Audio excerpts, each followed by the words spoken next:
Welcome to the Women of HubSpot podcast, the show that celebrates the voices shaping marketing, technology, and the ever-evolving HubSpot ecosystem. Hosted by George B. Thomas from Sidekick Strategies. Each episode brings you the stories, strategies, and superpowers of the women driving this industry forward. It's their time. It's their mic. This is Women of HubSpot.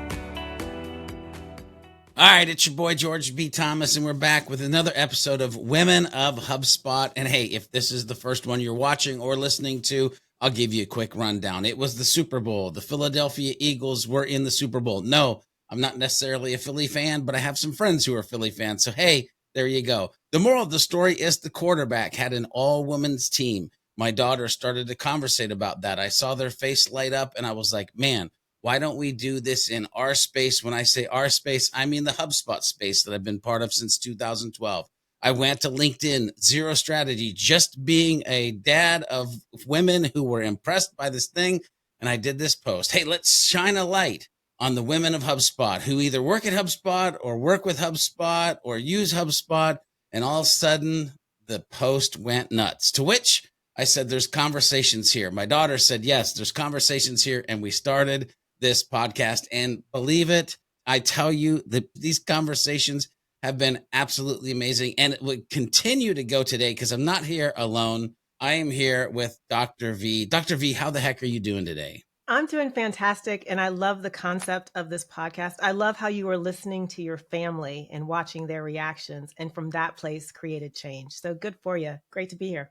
You know, it's good to have you here. I'm super excited. I know I've interviewed you before. I know I was impressed and loved your brain and your mind and the way that you communicate. And so here's the thing. We would have these interviews. We'd have these conversations. And I got to be honest with you, your name kept popping up. The women of HubSpot kept talking about you. And I'm like, we got to get Dr. V on the show. So before we get into the questions, though, Dr. V, maybe explain to folks who you are, what you do, and kind of where you do it. Of course. I love that my name came up because so many women of HubSpot's names come up when I am talking. So I appreciate that we're sharing that energy. What do I do? Who am I?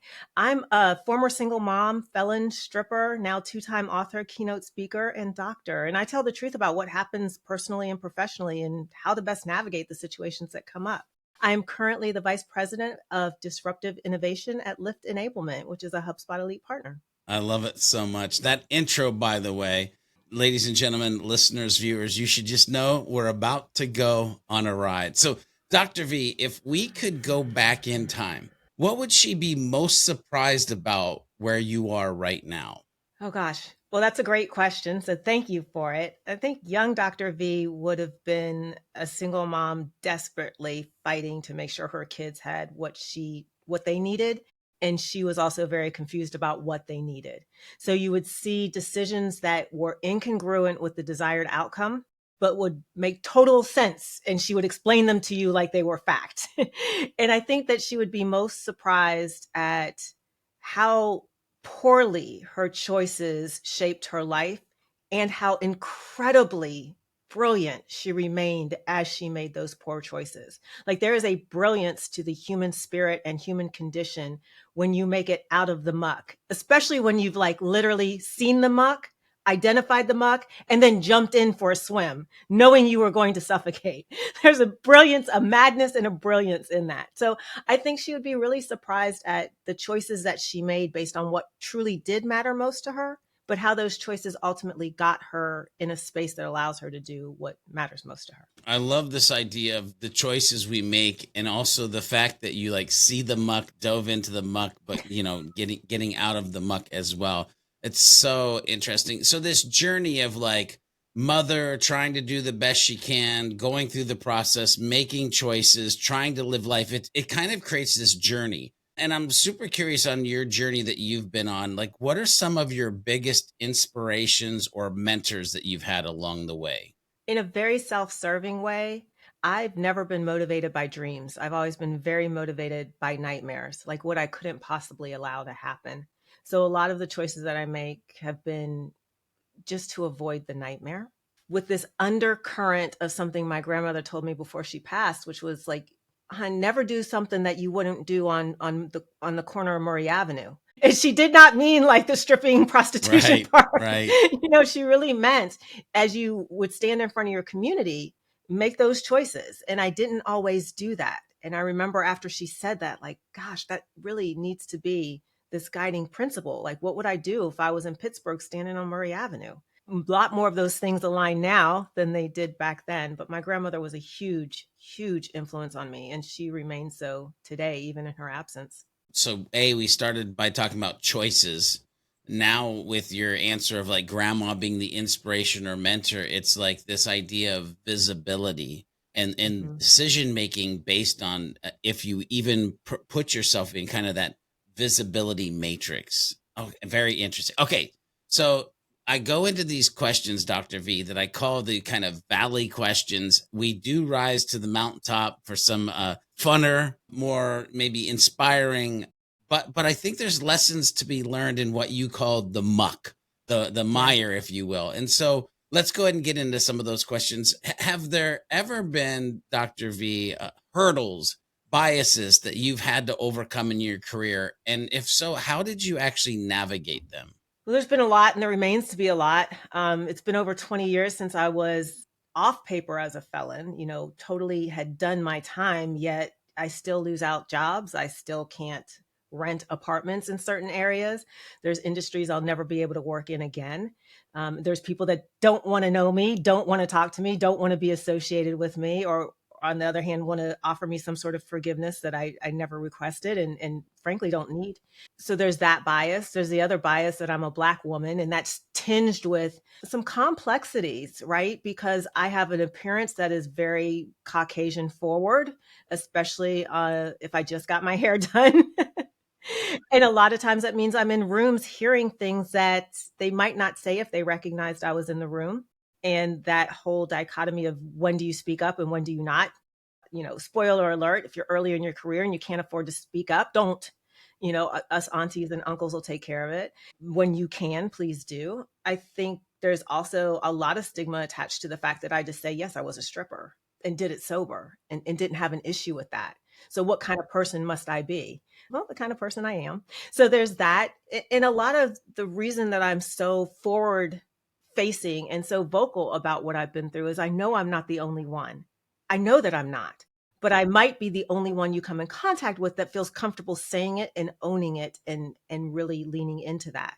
And the interesting thing is how that translates also into the workplace, because when you are hiding and hoping nobody hits Google on your name, there's a hesitancy and a lack of boldness in your movements. And that's why one of the reasons for me, it's so important to really synthesize who I am, both personally and professionally. So good. I love this idea of this confidence in who you are, this boldness in how you need to show up based on the ownership of kind of the choices and visibility of the historical you, but also this idea of being able to navigate it in a way of like the history doesn't affect the like infinity of what is to come in your life. This is so good. Okay, so we'll keep going in these kind of valley questions. Have you kind of faced moments where you felt underestimated, maybe even overlooked, or just kind of out of place in the industry? And if so,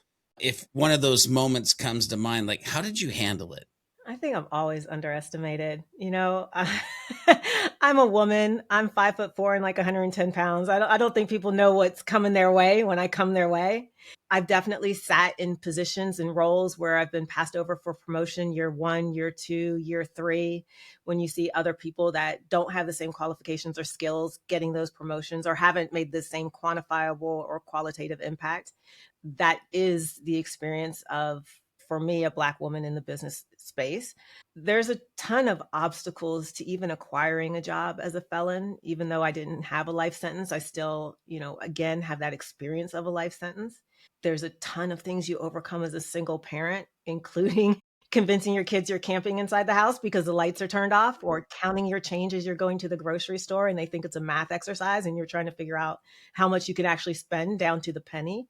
Being in line and realizing that your food stamp card didn't reload and you have to put everything back. and you're just like, oh gosh, this couldn't be more embarrassing, or that WIC voucher. And suddenly, like, all the people you've ever met in your life are right behind you in line as you're trying to use your WIC voucher or your food stamps. Like, all of these things inform who you become. And how do I handle it? There are times I remain silent and hid. And there are other times I stood up and fight, and fought and won, and then still winning. The reconciliation of that is you do what you can afford to do in the moment you're in, and you do it the best way you can with the information you have in the moment you're in. And whatever you can't do is not designed for you. Somebody else will pick that up. What you can't do isn't designed for you.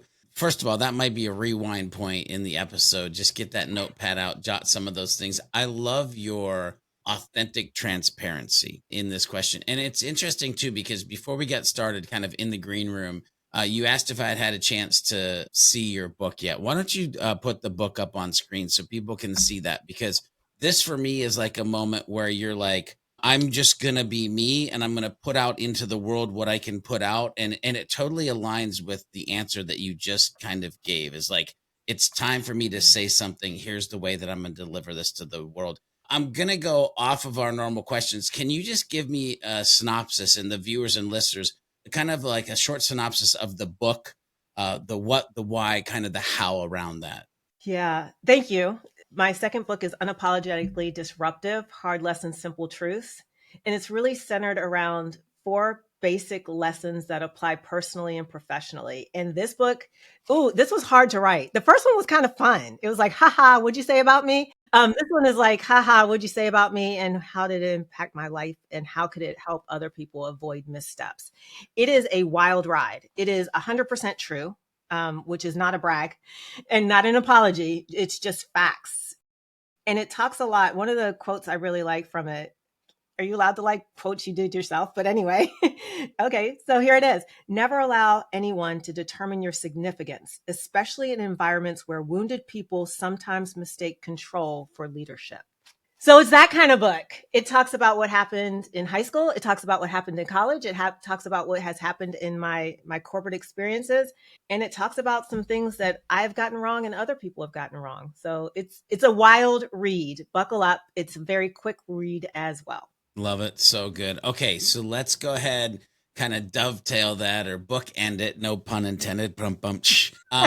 Dr. V, have you ever experienced significant, by the way, I know the answer to this, but I still have to ask the question.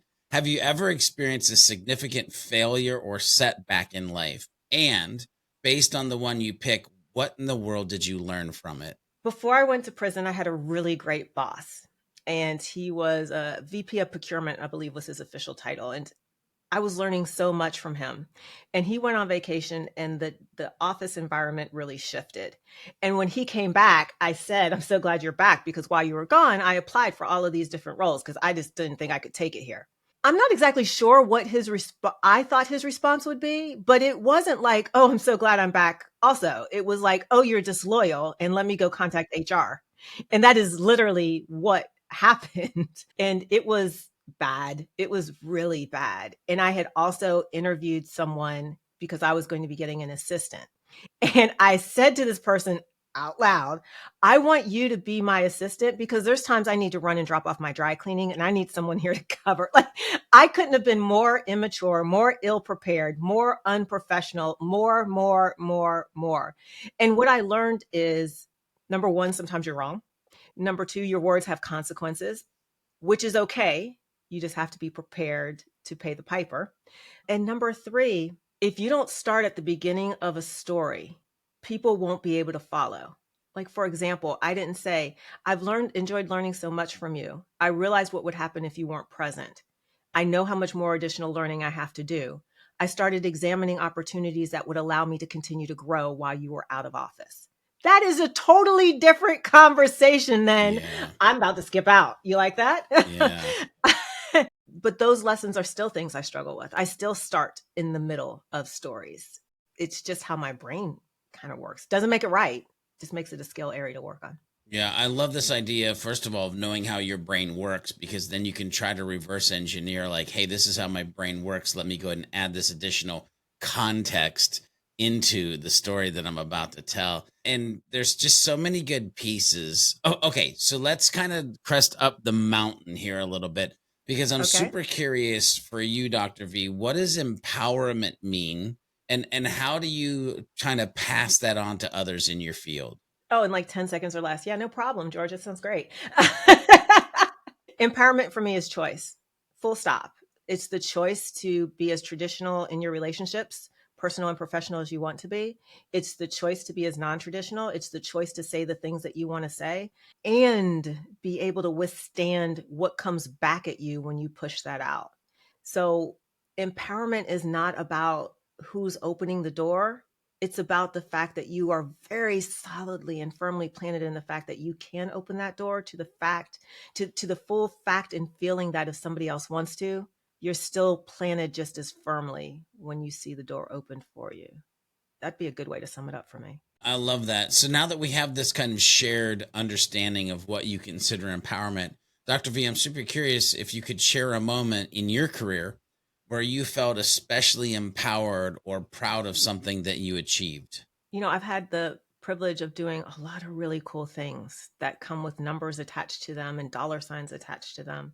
What I'm most proud of is every person that came to me for advice that allowed me to learn from them as we were talking through challenges.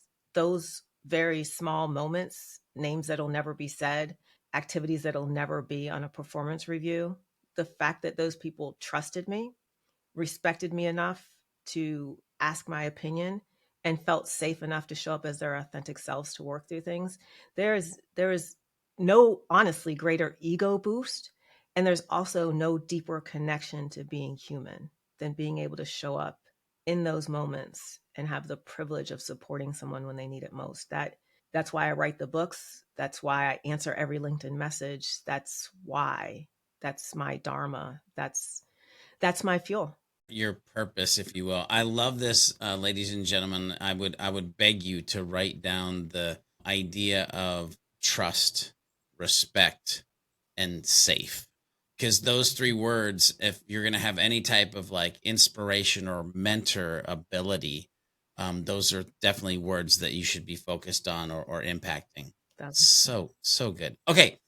Dr. V, if you Yes. could change, by the way, this one doesn't have to be 10 seconds or less. None of these have to be 10 seconds or less. But if you could have a magic wand moment, if you could change one thing about how women are supported in this industry or just in the world in general, what would that thing that you would change be? It's interesting. The human species is the only species that actively pretends that the female of the sex is weaker. That's very unique to us.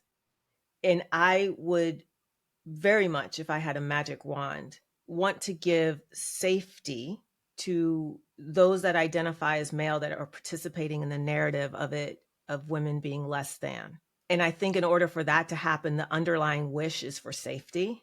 I wonder what it would be like to walk past a van in a parking lot and not question, ooh, maybe I should walk a car over.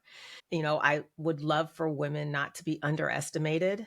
If I boil it down to one sentence, I think I would really like it if idea of the hysterical woman was diminished and the idea of the hysterical men was increased, so that there would be parity, so that there would be balance. I think that this whole concept of capability being determined by sex is the most ridiculous and the most easy to change challenge we face as a species.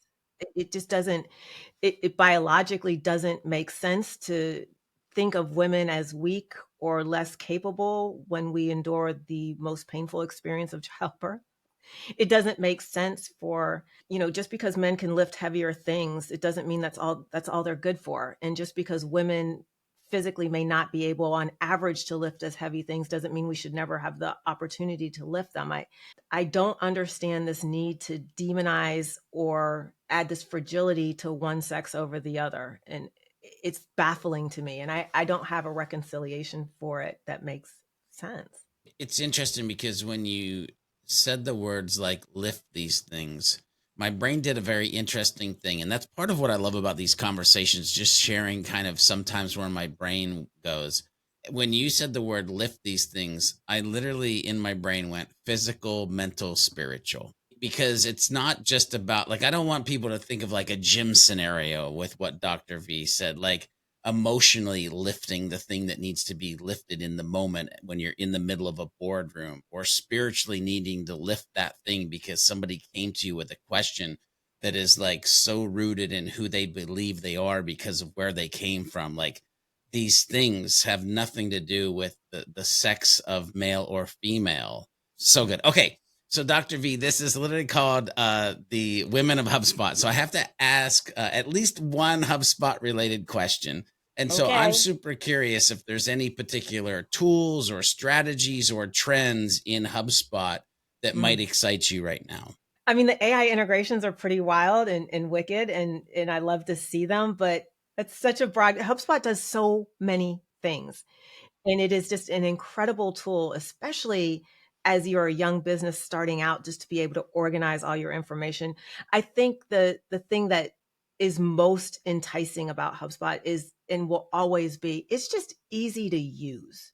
Like, it is just an intuitive, easy to use product. And if you get expertise from someone like you or someone like Lyft Enablement to really set it up and craft it so you're not cobbling it, it's just an amazing tool that almost gives you like this entire staff of people with the click of a button. And I think that that is a phenomenal thing. And I think when Dharmesh and Brian started with this idea and made this, it was truly the most purely unadulterated tool you could give to a business to maximize your impact with limited resources. And I think the ethos of that is just incredible. Yeah, I love this, like, entire team of humans with a click of a button and maximizing your impact. That has been a kind of storyline through this journey of HubSpot since, 2010, 2011, 2012, especially is kind of when it started to take off, and inbound and things like that have happened. So I love that. Dr. V, you write books. You were mentioned by multiple women in other episodes that we've had of this. You're out there on LinkedIn and in spaces, and you're presenting yourself. So I'm super curious on your thoughts of like how important is networking with other females, or just even networking in general. And are there any certain strategies that you use to kind of try to build these connections along the way? That's a great question. I think connection is important. And that is what networking is. A lot of people get very nervous when you start talking about networking. I think it's connection. One thing that's really interesting about me, and I think that the pandemic probably exacerbated this. I'm really quirky. And in large groups, especially if I'm not on the stage, I'm like, I don't know what to do. Do I say hi? Do I say not hi? Like, hi? And I do all of these things to make it easier for me. I wear bright colors. And I've done that for a long time. I try to lead with a smile, but I think that everyone deserves a space where they can tell their truth, and networking should be a part of that community building.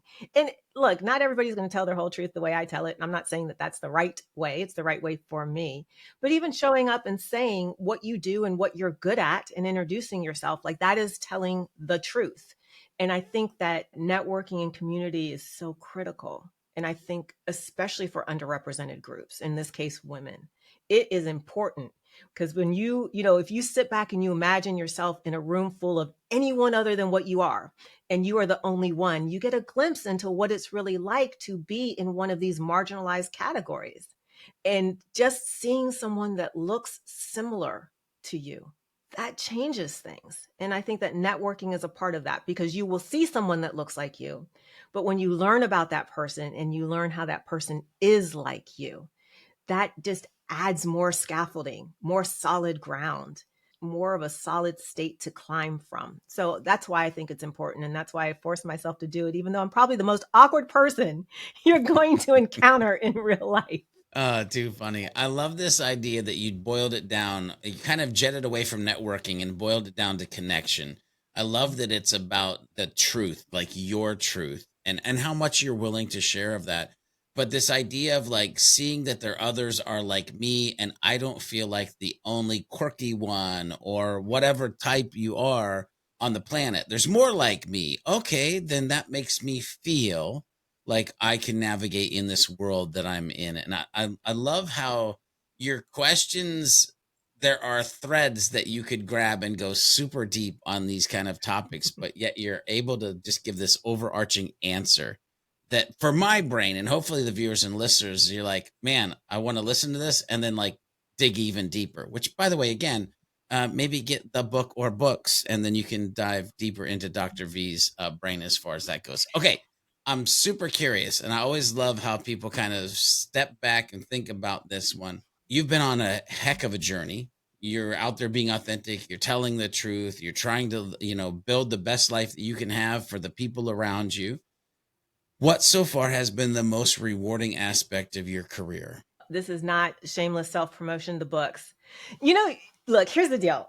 I don't know what anyone else's high school experience was like, but mine was treacherous. It was treacherous. And college was treacherous also. And boy, have I had some relationships that I wouldn't sign up even my enemies for, like real talk. And these books, that one and that one, are kind of like the comeuppance. You know, that what you would have said, or I should have said, or wait, I would tell him or her or them, whatever it is. Like these books are for me the ultimate equalizer. Like they're justice. It's like the scales were hella unbalanced and now they are put right. That's what writing is for me, because I'm just telling the truth. And to have the privilege of telling the truth and it being factual for me, unapologetically just saying it, saying everything but your name and you know what you did. I mean, like that is so rewarding. It is so gratifying. And it's like pounds just shed off. Weight just goes away. And it feels like justice. That's what my writing feels like. And the fact that me sharing what I have been through, especially the parts, not even the parts, but especially the parts I'm not proud of, and that it might prevent just one person from making 1% of the same choice that ends so badly. My entire journey has, from about 40 on, it's been just about evening up the scales. Like you got single mother, food stamp, stripper, felon. What can we put on the other side? And these books just feel like they're starting to even that list out. I just had a mental moment, if I'm being completely honest with folks, because I too have this line I've drawn in the sand of like dirty George versus good George, trying to repay the penance of like what I did as a younger man, and kind of what I bring to the world as an older man. But also you gave me a mental moment where you talked about the scales were hella unbalanced and my writing of the books is justice, because I have a book in me that I know I want to write. I know I'm supposed to write, but I've always kind of gone from the I'm a writer perspective versus like what you just said, which by the way are kind of two totally different things or paths that would start the way or the direction in which you would actually write that book. So, okay. All right. I'm going to have to rewind. That's my rewind spot. I'm going to have to go back and just re-listen to that again. I am not an author. Yeah. I'm not a writer. Yeah. I'm a felon. I'm a stripper. I'm a single mom. I happen to be able to tell the truth. So people that are thinking that like every story is so important, and I truly believe we're here just to literally have experiences. That's the only thing that makes sense. Good, bad, or indifferent. Like that is the through line of everyone here is we are having experiences. I'm just sharing those. So I encourage you to just show up one day and just even voice to text. Don't even write it, but tell your truth, because it could help someone and you deserve to be heard. Dr. V, let's put you in mentor mode, which by the way, you wear very well. But let's put you in mentor mode for a second. And what advice would you give to other women who might want to choose this type of career path as they kind of move forward? Career path or my career truth telling? Which career? First of all, don't follow me. You don't need to follow me. There's no value in following me. There is a value in walking your own path and maybe picking up the lessons that other people have shared. So you don't need to be me. The world does not need another me, but it desperately needs you. Do that which you can afford and nothing more. And I mean that. A lot of times people will come to me and say, I should do this or I should. No, you should get that job so you can hire more people like me. You should remain silent on this. You do not have the social capital to fight this battle. This is not your battle, or this is your battle. Here's the most strategic way to go about it. There is no honor in losing a job you can't afford to lose. There is no honor in passing on an opportunity because maybe you're a white male and you want a woman to have it. Please, white male, it's okay if you get that job. Just hire some women after you get it. There has to be a balance between what you sacrifice and what you gain. Please don't pay more than you can afford for shoes, for handbags, for food, for restaurants, for your career. Oof. Okay, so we're going to land the plane. I've got 3 questions left for you.